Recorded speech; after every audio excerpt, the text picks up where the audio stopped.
que pagar mais caro se o Vila me dá tudo aquilo que eu quero de um bom cigarro? Gosto de levar vantagem em tudo, certo? Leve vantagem. A lei de Gerson veio de um comercial que tinha intenção de vender cigarro. Gerson diz: eu gosto de levar vantagem em tudo. E criou-se a lei de Gerson com a intenção de retratar que o brasileiro gosta de se dar bem, mesmo que essa não fosse a intenção do comercial. Estudaremos aqui as razões para as quais essas coisas acontecem. Pra mim. E aí vai um pequeno teste para começar. Qual o seu grau de esperteza? Veja se você não cometeu alguma dessas opções. Não fomos colonizados na ética do trabalho como grande parte dos países europeus e dos Estados Unidos, onde o foco era e é o desenvolvimento das nações através do trabalho de cada indivíduo, onde cada um é responsável pela sua vida. Com isto, fomos condicionados ao jeitinho brasileiro, o famoso Deixa a Vida Me Levar, do ilustre Zeca Pagodinho. No livro de Sérgio Buarque, encontramos a seguinte frase: o brasileiro recebeu o peso das relações de simpatia. Assim surgiu o homem cordial, que constrói seus relacionamentos pela simpatia, emoção e não pela razão. Este age predominantemente de forma afetiva, trata os outros como pessoas íntimas e assim escapa de formalidades e burocracia, ficando cada vez mais difícil lidar com situações formais. Percebe-se um exemplo quando entramos em uma loja e o vendedor já tenta estabelecer ali uma relação de amizade, assim como os portugueses no início do negócio se aproximavam dos índios, estreitando os laços de amizade, trocando presentes. Esta dominação se alastrou pelo governo, pois fomos o único país que, ao declarar independência, ainda assim continuou pagando as dívidas da coroa portuguesa. E é por isso que até hoje vemos problemas parecidos em nosso governo atual, com troca de favores, favorecimento da classe mais poderosa e divisão social extremamente desproporcional. O brasileiro no exterior é normalmente visto como malandro em vista dessa postura de procurar se beneficiar em cima de tudo e todos. O caráter cordial brasileiro incomoda muitos estrangeiros, pois tomar as decisões apelando para o lado pessoal e afetivo lá fora é abominável. Aqui no Brasil, a divisão do pessoal e público é muito fragilizada.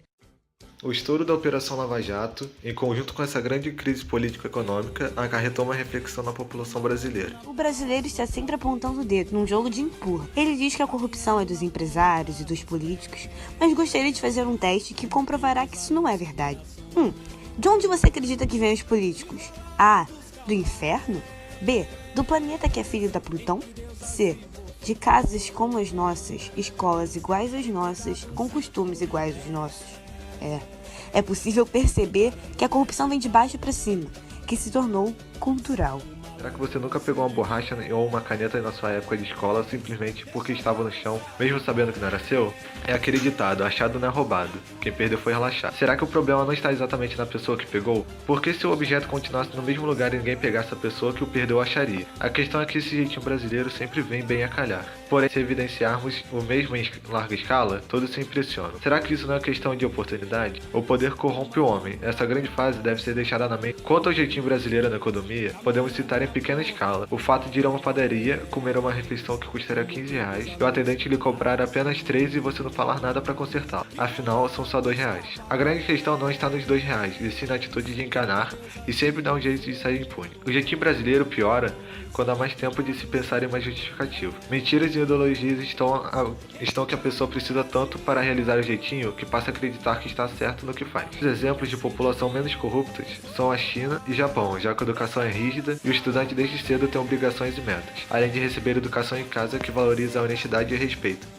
Mas esse jeitinho também acontece em outros lugares. Uma experiência foi feita em 16 cidades ao redor do mundo. Em cada uma delas, 12 carteiras foram perdidas. Em total, 192 gramas. Cada carteira tinha $50, que em alguns países é o salário de um mês. Nome, número de telefone, uma foto. Não era possível dizer que não dava para devolver. Estava bem identificado. Espanha e Portugal ficaram ainda pior que o Brasil no ranking das carteiras devolvidas, com 2 e 1 respectivamente. Mas por que o Brasil insiste em receber esse tipo? Porque os brasileiros não acreditam e nem são ensinados que há alguma possibilidade de honestidade em sua sociedade.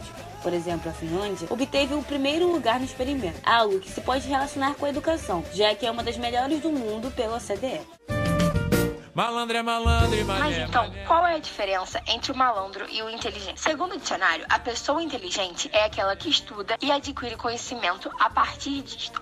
Por outro lado, esperto restringe-se ao indivíduo que não precisa estudar. Ele nasce com sua própria lógica e, a partir desta, encara os problemas da vida. Com o tempo, porém, a palavra esperto ganhou uma polissemia, a qual consiste em um ser que consegue quebrar certas regras e sair impune. Outra palavra popular para esperto seria malão, que ficou comum ao uso dos jovens. O maior problema é que este valor está sendo passado entre gerações, tendo então uma educação contaminada de distorções entre certo e errado. Vinculado ao significado cultural que esperto ganhou, encontramos músicas que refletem a sociedade brasileira, como a música Malandro é Malandro e Mané é Mané, de Bezerra da Silva, na qual o malandro é descrito como um homem inteligente que não se contenta apenas com uma moça, que tem dinheiro e não tem compromisso com nada e ninguém, porém mesmo quebrando regras, ainda se dá bem. E o mané seria aquele que tem compromisso com uma mulher e só vive sem dinheiro, porque o mesmo trabalha e não fica nas costas dos outros. Outro exemplo que pode ser citado é a música de Chico Buarque, Homenagem ao Malandro, na qual ele diz que o malandro cresceu e que tem mulher e até trabalha, ou seja, afirmando notoriamente que o verdadeiro malandro não faz isso. De certa forma, diz de uma maneira pessimista no fragmento. Dizem as más línguas que ele até trabalha. O grande problema dessas músicas é que elas realmente viraram rotina. E hoje, cada vez mais se cria malandros, o que traz o mal para a sociedade. No flow, desse jeito. Salve Brasil, Pode crer. MC Guimê, tamo junto. Eu sou, vai segurando, moleque.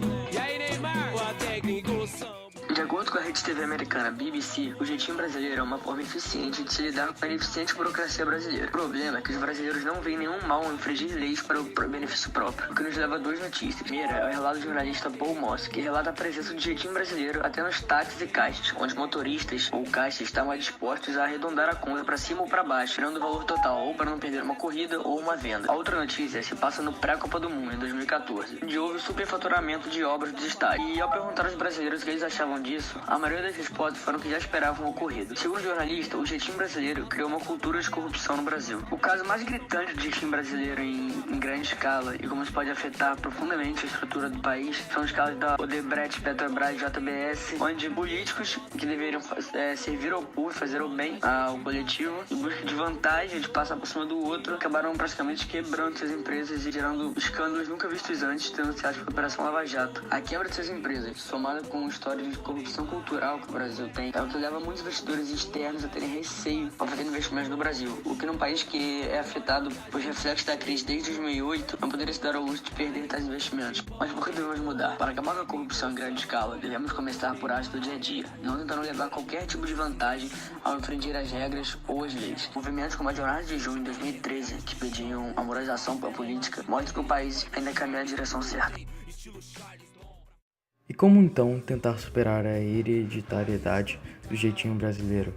A resposta está em uma palavra: Brasil, um país cujo ranking de qualidade de educação aparece em penúltima posição entre 40 países pesquisados, segundo o CDA. Entre 8 piores países no ranking do PISA de aprendizado de jovens na área de ciências, ficando no 63º lugar entre 70 nações avaliadas nessa disciplina em 2015. Através de pesquisas é possível notar que é um precário sistema de ensino, quando mesmo assim somos os que mais investem em educação, até mesmo mais que países ricos. Então, o que há de tão errado na nossa educação é a liberdade. O Estado brasileiro, controlador e claramente inchado e saturado de poderes, consegue com alguns reguladores e outras medidas voltadas à educação reprimir qualquer um que tente se opor a tal tirania do poder, com leis que a princípio deveriam ser para defender o indivíduo, acabam sendo como forma de justificar um controle sobre o que é aprendido e o que deixa de ser. A realidade é que o sistema de educação no Brasil é algo completamente massivo, que deixa para trás a exploração de incríveis individualidades dos alunos e pressiona contra o coletivismo padronizado. A partir de todos esses problemas apontados, e mesmo existindo outros, a resposta da maioria desses problemas tem a ver, porém, muitas vezes esquecida. Um país que utiliza esse padrão é Nova Zelândia, que dá muita liberdade de decisão para os professores e incentivos para eles darem o melhor de si. Assim,